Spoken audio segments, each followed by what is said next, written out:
ஆதியாகமம் 50ஆம் அதிகாரம். அப்பொழுது யோசேப்பு தன் தகப்பனுடைய முகத்தின் மேல் விழுந்து அழுது அவனை முத்தஞ்செய்தான். பின்பு தன் தகப்பனுக்கு சுகந்தவர்க்கமிடும்படி யோசேப்பு தன் ஊழியக்காரராகிய வைத்தியருக்கு கட்டளையிட்டான். அப்படியே வைத்தியர் இஸ்ரவேலுக்கு சுகந்தவர்க்கமிட்டார்கள். சுகந்தவர்க்கமிட 40 நாள் செல்லும். அப்படியே அந்த நாட்கள் நிறைவேறின. எகிப்தியர் அவனுக்காக 70 நாள் துக்கங்கொண்டாடினார்கள். துக்கங்கொண்டாடும் நாட்கள் முடிந்த பின் யோசேப்பு பார்வோனின் குடும்பத்தாரை நோக்கி, உங்கள் கண்களில் எனக்கு தயவு கிடைத்ததானால் நீங்கள் பார்வோனுடைய காது கேட்க அவருக்கு அறிவிக்க வேண்டியது என்னவென்றால், என் தகப்பனார் என்னை நோக்கி, இதோ நான் மரணமடையப் போகிறேன், கானான் தேசத்திலே நான் எனக்காக வெட்டி வைத்திருக்கிற கல்லறையிலே என்னை அடக்கம் பண்ணுவாயாக என்று என்னிடத்தில் சொல்லி ஆணையிடுவித்துக் கொண்டார். நான் அங்கே போய் என் தகப்பனை அடக்கம் பண்ணி வருவதற்கு உத்தரவு கொடுக்க வேண்டிக் கொள்ளுகிறேன் என்று சொல்லுங்கள் என் தான். அதற்கு பார்வோன், உன் தகப்பன் உன்னிடத்தில் ஆணையிடுவித்தபடியே நீ போய் அவரை அடக்கம் பண்ணி வா என்றான். அப்படியே யோசேப்பு தன் தகப்பனை அடக்கம் பண்ண போனான்.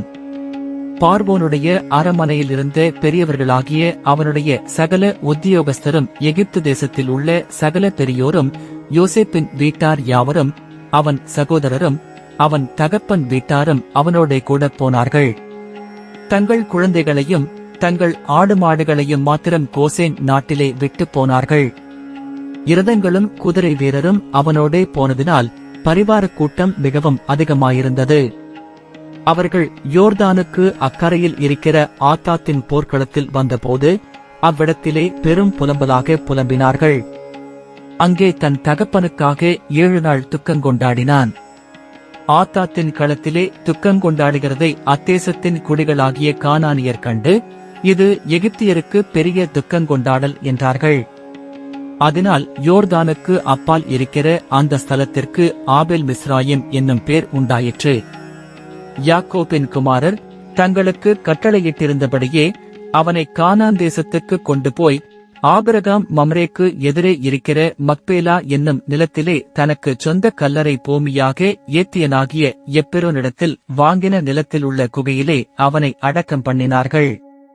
யோசேப்பு தன் தகப்பனை அடக்கம் பண்ணின பின்பு அவனும் அவன் சகோதரரும் அவனுடைய தகப்பனை அடக்கம் பண்ணுவதற்கு அவனோட கூட போனவர்கள் யாவரும் எகிப்துக்கு திரும்பினார்கள்.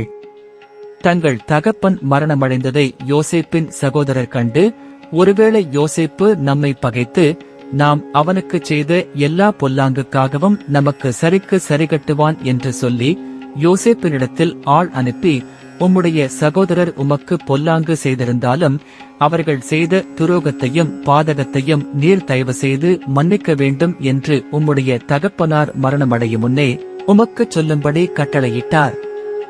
ஆகையால் உம்முடைய தகப்பனாருடைய தேவனுக்கு ஊழியக்காரராகிய நாங்கள் செய்த துரோகத்தை மன்னிக்க வேண்டும் என்று அவனுக்கு சொல்லச் சொன்னார்கள். அவர்கள் அதை யோசேப்புக்குச் சொன்னபோது அவன் அழுதான். பின்பு அவனுடைய சகோதரரும் போய் அவனுக்கு முன்பாக தாழ விழுந்து, இதோ நாங்கள் உமக்கு அடிமைகள் என்றார்கள். யோசேப்பு அவர்களை நோக்கி, பயப்படாதீர்கள், நான் தேவனா? நீங்கள் எனக்கு தீமை செய்ய நினைத்தீர்கள், தேவனோ இப்பொழுது நடந்து வருகிறபடியே வெகு ஜனங்களை உயிரோடே காக்கும்படிக்கு அதை நன்மையாக முடிய பண்ணினார்.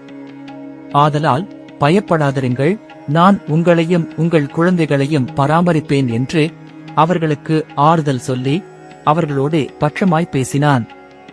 யோசேப்பும் அவன் தகப்பன் குடும்பத்தாரும் எகிப்திலே குடியிருந்தார்கள்.